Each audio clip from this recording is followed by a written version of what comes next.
Good evening and welcome to this latest edition of the Elephant Conversations.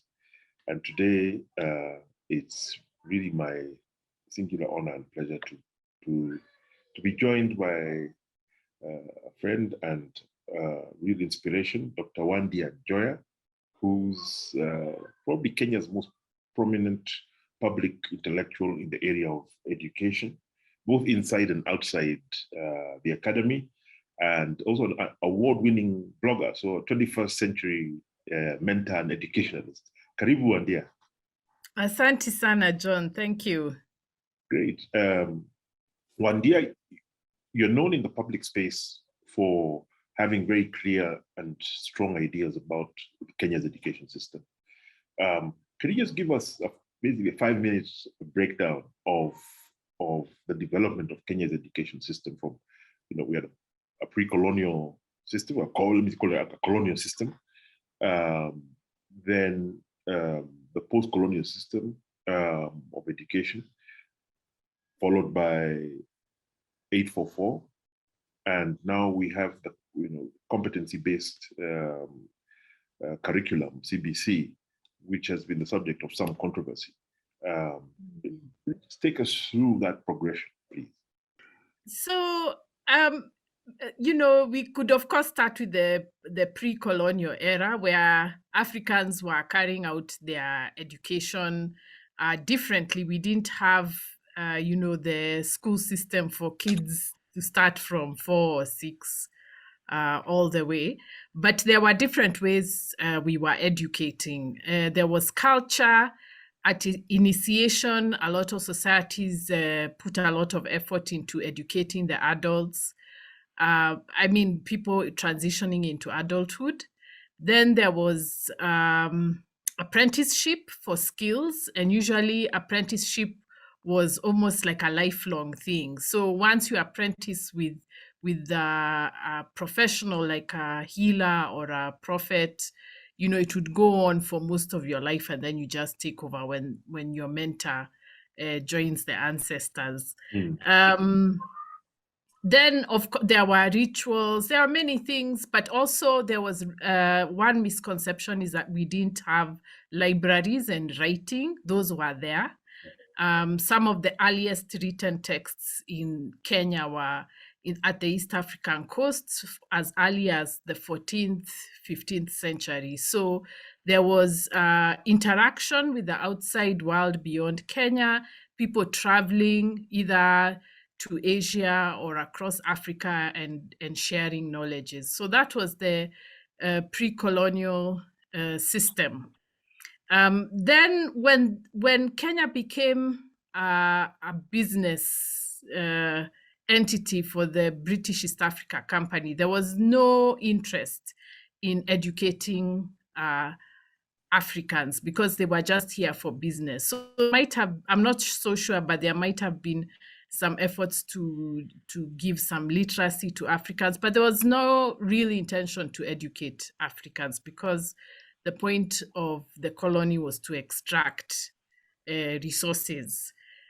So when Kenya becomes a colony and settlers start coming to Kenya, then there starts to be a discussion, should there be education for Africans? The settlers wanted education for their children, of course, and they had wanted their children to be employed by the colonial government, especially the ones who were born here. So there was a tension during the colonial times about what kind of education should Africans get. So there was a tussle. The settlers didn't want any for Africans because they just wanted labor for their farms. The missionaries wanted Africans to learn to read and write, of course, because they wanted Africans to read the Bible and evangelize. And then after a while, even the colonial government wanted a few Africans educated so that those could be the clerks serving in the colonial government. But there were also Asians who were here who had also started saying we need education for our children. And then, of course, the Africans also wanted to gain some knowledge. So throughout the colonial period, there was a tussle about what kind of education should Africans get.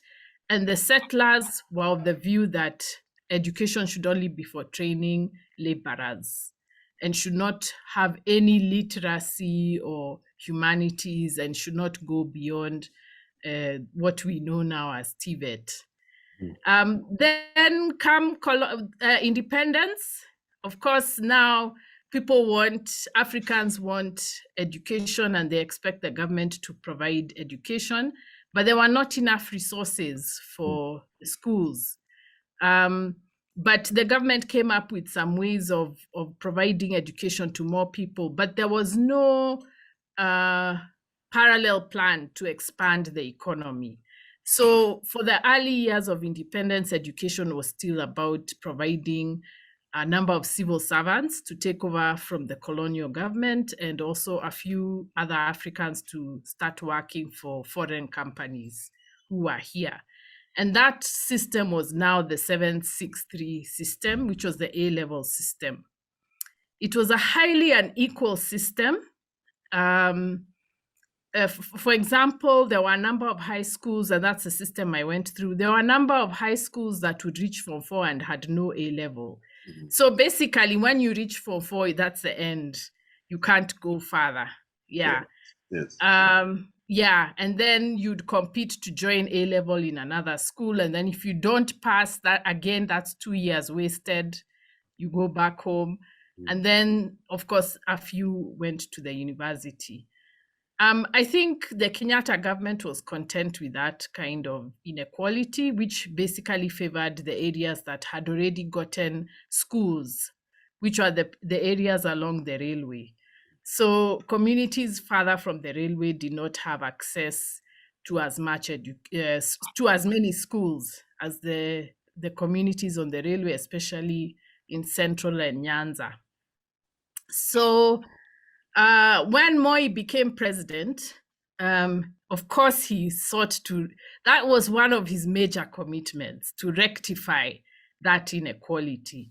So he immediately started 2 universities, Moi and Egerton, but he also got the 844 system put. And this was already actually, and this is what my friend Wandia Njoya says, that it was already proposed in the Gashadi report that the A-level was a waste of time and it should be removed because it was wasting 2 years of people's lives. And if they didn't go to university, it was just, what was the point? So they removed the A-level, and then that's what we had, the 844 system. And the advantage of the 844 was that now all those schools, especially farther from the railway, that didn't go up to Form 6, could now send children to university because they didn't have to go through the A-level system. So Moi's main concern was equity. And he was very deliberate about that.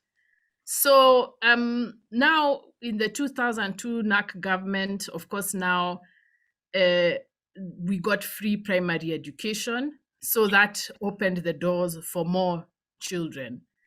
And then, of course, there were problems with corruption, loss of funds, and also there were other things happening internationally. So there was pressure on the government, both from politicians within and without, to restrict the amount of education people are getting. There was a feeling that why should so many people go to university? Let them stay at TVET or whatever. And we can talk about those myths about technical education and stuff. But anyway, so in 2017, we got the competency-based curriculum. In my view, it's a throwback to the A-level that Moi was doing away with. It's adding more years to high school. It's adding more layers of sort of, loopholes to, not loopholes, what are those things called? You now have more layers to go through to reach university. And now what CBC is also saying is that they are going to introduce what they call pathways, which was what we had in A-level, saying some people will go to sciences, some will go to arts, and some will go to technical subjects. And the government is proposing that they'll do this by quotas. So it's not even just choice. They're going to say, they're going to put a cap on who can go where. So that, will be discriminating against children because they really don't have a choice. It will be about the quotas. So we are basically going back to the limited education, the education which is trying to limit how people progress in the system. So we can talk about all those other issues that people are talking about, but that's the general gist of CBC. Thanks. Yeah, for that comprehensive overview. Wandia, you approach the issue of education in Kenya and in Africa very holistically. So let me ask you sort of also a slightly existential, philosophical question. What kind of, you mentioned very much that, the pre-colonial system, the colonial system was designed to give basic literacy for people to provide services to the extraction machine that was the colonial state. And it was very specific in terms of what it was delivering. What kind of human beings were created out of the A-level system that we went through, the 844 system that followed that? I went, like you, through the A-level system. And one of the things that I found striking, and this is purely from application letters that you receive, especially for jobs, is that that's a simple thing like just writing comprehension, this is writing, diction, etc., had changed and had deteriorated. So that became very clear. But if I was to ask you just the question, what kind of human beings and how did they think were being produced by our post-independence education systems? And what kind of human being is going to be produced by CBC, from your experience and all the study and thinking you've put into this subject? Okay, so I'll just say what I think. Yes. Maybe others will have a different opinion. I think the A-level system we went through was very elitist. It was training people to take over from the British in the government. So we tended to have the same kind of snobbery and what do you call attention to detail and to protocol and that kind of this is the way things are done. So maybe because of that we got the impression that the system was more thorough, but I think it was just that because we were fewer and more resources were going to a few people, then the system could afford to train, quote unquote, people better. So it was an elitist system and it made people expect the best. And so even like with those of us who went to the public universities, we didn't pay a thing. We got boom. We got fairly good food. We used to eat chapati and chicken and have ice cream for dessert. So there was a sense of entitlement that we came out with. We came out with a sense of entitlement. But also, I'm sorry to say, lack of imagination, because, we are being trained to fit in a certain role. And, the number of subjects you do are gradually reduced so that by the time you're leaving A-level, you've done only 3. So you can imagine how limited our worldview was. It was just, you go here and you stick here. With 844, it was broader. The students went through, they got more subjects. At the beginning, they were, I think, doing 10 and it became too much. But they were given a broader curriculum than we were. They were all doing arts. A major thing they did was Kiswahili, of course. So there was a way in which they were broader, but of course, now for us who are older and went through the older system, we felt that the 844s were not as thorough. But I would say from my experience, they are bolder and more creative than we are. They are more willing to open up and look at different options, and they have a broader sense of the world. But like I said, the major thing was equity and more inclusion of more people. And I think we got fairly a group that has a larger national consciousness than we did. We have a greater class consciousness than a national one. And then, of course, because of including more people, then you get Kenyans who are familiar with people from many, many, many communities. In our days, it was very rare to meet people from certain communities, especially when you went to certain schools. So I think I don't know whether there was really like for us, the 844 was not particularly geared towards a certain institution. But of course, also the hope was that even if you don't go to university when you finish Form 4, you'll be able to do something creative with your life.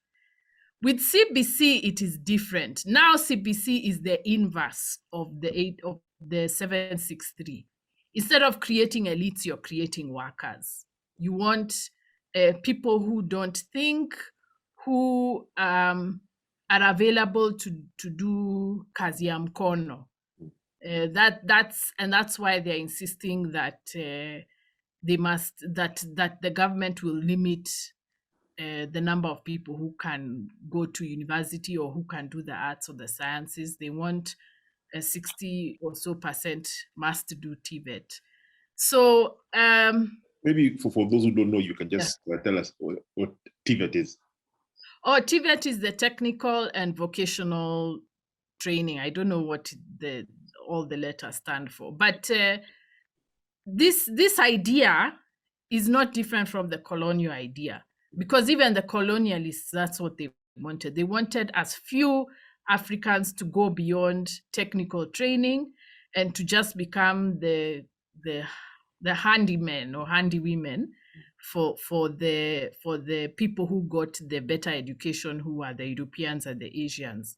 So now, because the first few years of education under independence were for training the people who took over from Europeans, now we've started asking for a training of other fellow Africans so that they don't reach where those who went through the first few years of education have reached. So it's a throwback to the colonial era. Yeah. That's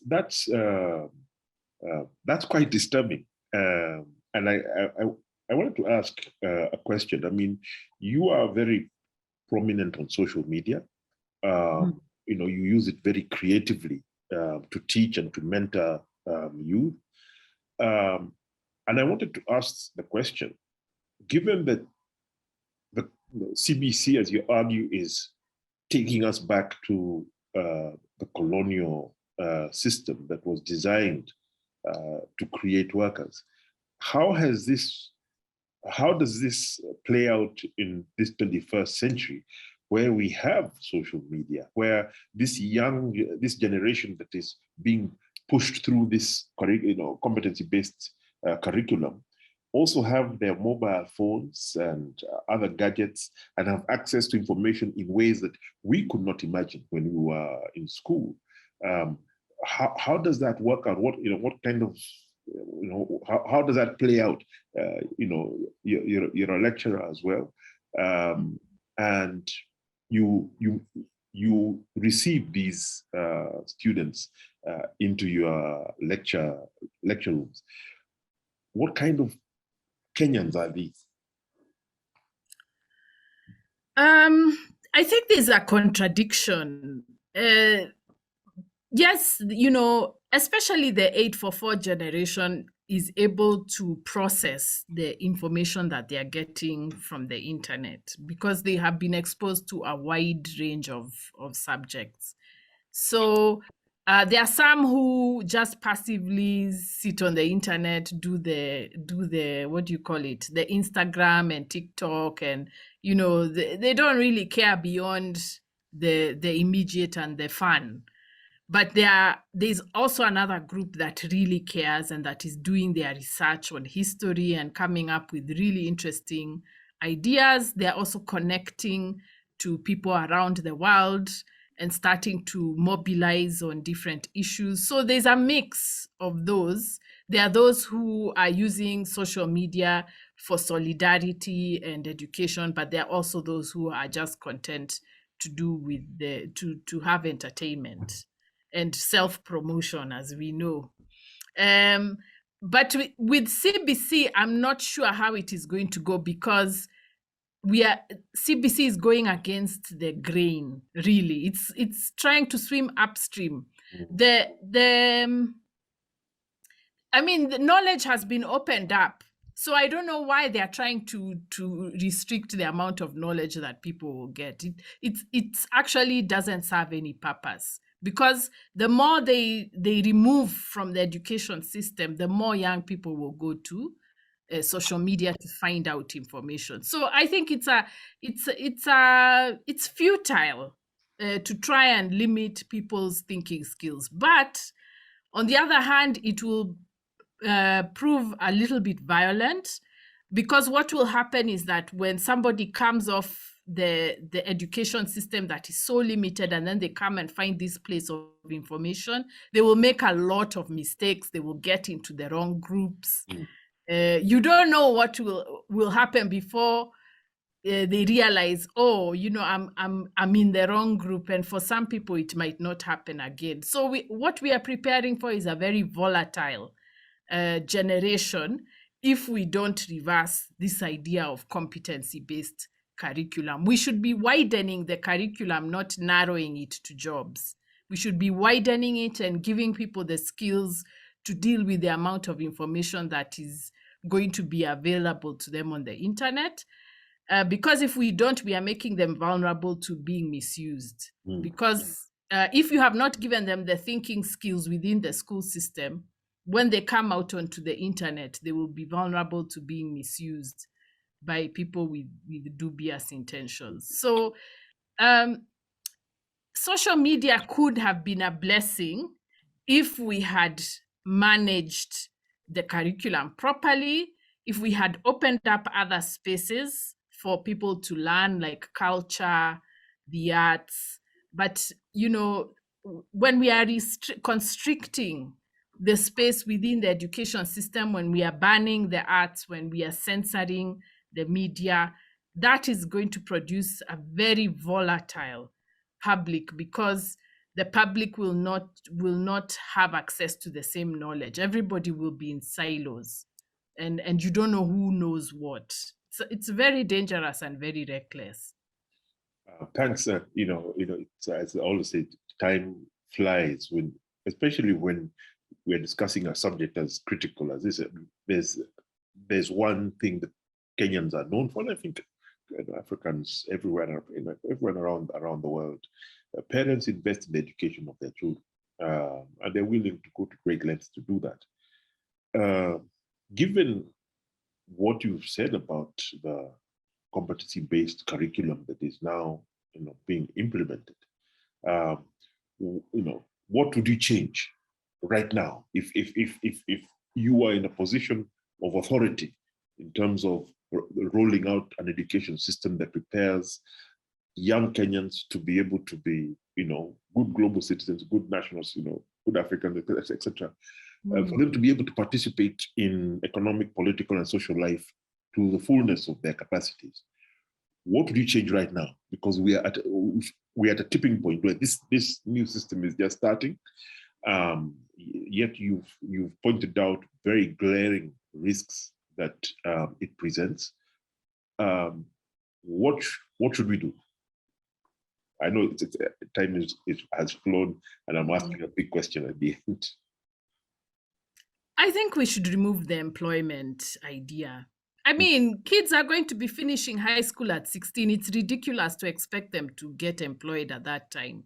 So remove the imperative of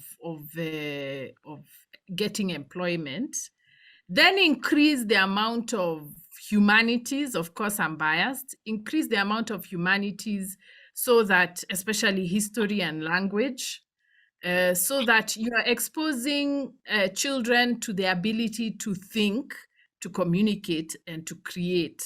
And then now, whatever technical skills you want people to get, you do it at the post-secondary school level. I think it's a mistake to start trying to limit children's imagination because you want them to be employed. And then after that, after removing the competency part and putting it in tertiary level, then you need to open up the other spaces for creative engagement. We must improve culture, we must improve arts, we must improve science and innovation, improve on apprenticeships and all that, so that when people are in school, they are not feeling desperate to get a certificate that will take them to university. They can learn in a relaxed way, in a creative way, knowing that once they finish high school, there will be opportunities for them, even if they decide not to go on with school. I think that's where the problem is, and that's when I tell Kenyans that, they find that too big a problem. But when you think of it, it's not a big problem, because how many artists do we have? They can run with it. They can improve the space, run with it. Juakali artisans can expand the space and welcome others. These spaces are already there. It's just that they are not receiving encouragement and support. So the space is so constricted that Kenyans are so desperate. They feel that they must get a school certificate to survive in the workplace. That's where the problem is. Great. Thank you, Wandia. I get the sense that we haven't finished this conversation. In fact, we've just started. So let's call this part one. And as our time has come to an end, because I'd like to explore a lot further with you of, all right, we've said this is the education system that we are implementing now. We're about to, you've articulated very clearly the problems that it has and how those can be mitigated. But I would like to have a conversation with you of what should parents do in a very practical way right now? I mean, they're parents with their kids who are in this system. Are they totally hostage to it?